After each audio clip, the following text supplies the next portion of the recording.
दोस्तों, स्वागत है आपका फाइनेंशियल लिटरेसी की क्लासरूम में। मैं हूं रोहित खुराना, आम आदमी फाइनेंस से। और इस चैनल का जो इंटेंट है वो है आपको फाइनेंशियली लिटरेट बनाना, आपको ज्यादा अवेयर करना फाइनेंशियल्स को लेके। और इस क्लास में हम सीखेंगे CAGR क्या होता है, कंपाउंडेड एनुअल ग्रोथ रेट। इस वीडियो को एंड तक देखिएगा। कंपाउंडेड एनुअल ग्रोथ रेट किस काम आता है और आपको क्यों जरूर पता होना चाहिए, और अगर आपको नहीं पता है तो आप बहुत बहुत इंपॉर्टेंट चीज मिस कर रहे हैं। अगर आपको ये वीडियो यूजफुल लगता है तो अपने दोस्तों से शेयर कीजिए और हमारे चैनल को सब्सक्राइब करके और बेल आइकन दबा दीजिए ऐसे ही और इंपॉर्टेंट वीडियोस के लिए। तो क्या हम जब कोई इन्वेस्टमेंट करते हैं, हम कैसे डिसाइड करते हैं कि हमें प्रॉपर्टी लेनी चाहिए, गोल्ड में इन्वेस्ट करना चाहिए, स्टॉक मार्केट में इन्वेस्ट करना चाहिए? उसका जो सबसे बेसिक फंडामेंटल मेजरमेंट टूल है उसको बोलते हैं compounded annual growth rate. CAGR जो है वो एक ऐसा पैरामीटर है जो कि हमारे स्कूल में उतना अच्छे से सिखाया नहीं जाता। हालांकि ये करिकुलम का पार्ट होता है लेकिन हम इतना ध्यान नहीं देते इसकी तरफ। हमने कंपाउंडिंग वर्ड सुना होगा, तो कंपाउंडिंग से ही बना है कंपाउंडेड एनुअल ग्रोथ रेट। अब मैं पहले मोटा मोटा आपको समझाऊं तो ऐसा है कि अगर आप 100 रुपए की आप फिक्स डिपॉजिट करते हैं और मान के चलते हैं कि आपको 10 रुपए का ब्याज हर साल मिल रहा है, यानी 10% आपको रिटर्न मिल रहा है, तो एक साल बाद जो आपका पैसा है वो 110 रुपए हो जाएगा। लेकिन जब दूसरे साल आपको ब्याज मिलेगा वो 10 रुपए नहीं मिलेगा, वो आपको 11 रुपए मिलेगा, क्योंकि दूसरे साल पे आपको 110 रुपए पे ब्याज मिला था, क्योंकि end of the first year पे आपका जो बैलेंस था वो 110 था।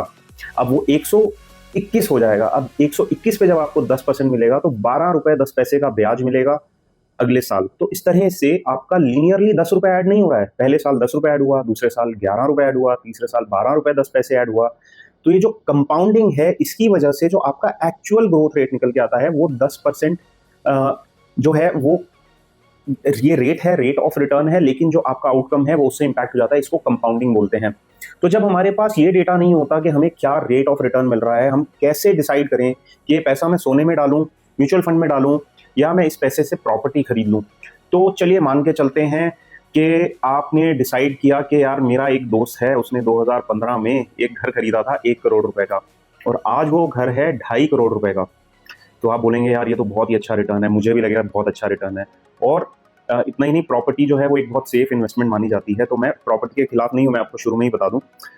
मेरा जो अपना पर्सनल इन्वेस्टमेंट है वो प्रॉपर्टी, म्यूचुअल फंड्स, गोल्ड सब में है। तो मैं आपको बस बता रहा हूँ कि आप कंपेयर कैसे करें एप्पल टू एप्पल, कि आप अगर किसी चीज़ को मेजर ही नहीं कर सकते तो आप कैसे बताएंगे कि ये चीज़ बेहतर है या दूसरी चीज़ बेहतर है। तो मैं मेजर कैसे करूँगा? तो मैं देखूंगा उसका फाइनल वैल्यू क्या है, उसका इनिशियल वैल्यू क्या है। उस एक कोई भी नॉर्मल CAGR कैलकुलेटर के थ्रू, जो कि ऑनलाइन आसानी से मिल जाते हैं, नहीं तो आप एक्सेल में भी इसको कोड कर सकते हैं, उसके थ्रू आप जान सकते हैं कि इसका CAGR कितना है। तो चलिए आप गेस कीजिए, मैं आपको 2 सेकंड 3 सेकंड देता हूँ। गेस कीजिए कि 1 करोड़ की प्रॉपर्टी अगर 10 साल में 2.5 करोड़ की हो गई तो उसका कंपाउंडेड एनुअल ग्रोथ रेट, यानी वो हर साल कितने प्रतिशत से बढ़ी, कितने परसेंटेज से बढ़ी, क्या आप गेस कर सकते हैं वो नंबर क्या होगा? अगर आपने गेस कर लिया तो अपना जो गेस है वो नीचे कमेंट में लिखिएगा। The answer is 9.6%। क्या आपको लगा 15, 20, 30% रिटर्न मिला आपको हर साल? नहीं, आपको एक बहुत मॉडेस्ट सा 9.6% मिला। लेकिन आपका आउटकम जो है, क्योंकि 10 साल तक लगातार कंपाउंड होता गया, बेस जो है वो बढ़ता गया हर साल, तो 9.6 के मॉडेस्ट एप्रिसिएशन से भी वो प्रॉपर्टी 2.5 गुना हो गई 10 साल में।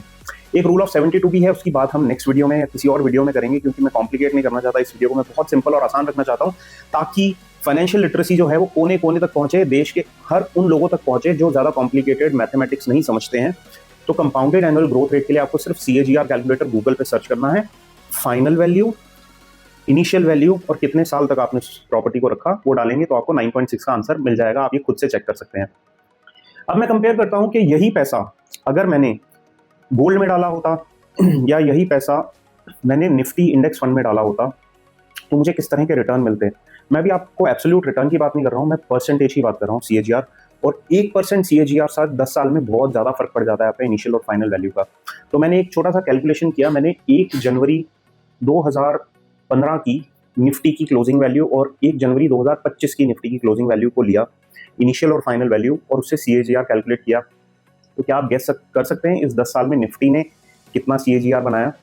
निफ्टी ने CAGR बनाया 11.10, जबकि वो जो प्रॉपर्टी 1 करोड़ से 2.5 करोड़ हुई उसने बनाया 9.6%। तो ये था डिफरेंस इन दोनों इन्वेस्टमेंट के रिटर्न्स का। और यही मैं अगर गोल्ड की बात करूँगी, गोल्ड भी बहुत एक प्रचलित इन्वेस्टमेंट है हमारे देश में। लोग सोना खरीदना पसंद करते हैं ज्वेलरी की तरह, इन्वेस्टमेंट की तरह, जिसमें कोई हर्जा नहीं है। इनफैक्ट अभी गोल्ड जो है पिछले 1 साल से तो बहुत ही अच्छा परफॉर्म कर रहा है। लेकिन मैंने जो गोल्ड का डेटा लिया है, टू बी फेयर, मैंने डेटा लिया है 1 जनवरी 2025 का। तब गोल्ड का रेट 1 लाख नहीं था जैसा कि आज है।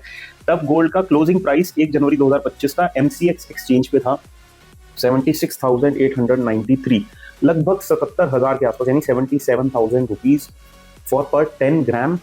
वेयर एज 1 जनवरी 2015 को 10 साल पहले इसका पर ग्राम प्राइस 26,300 के आसपास था।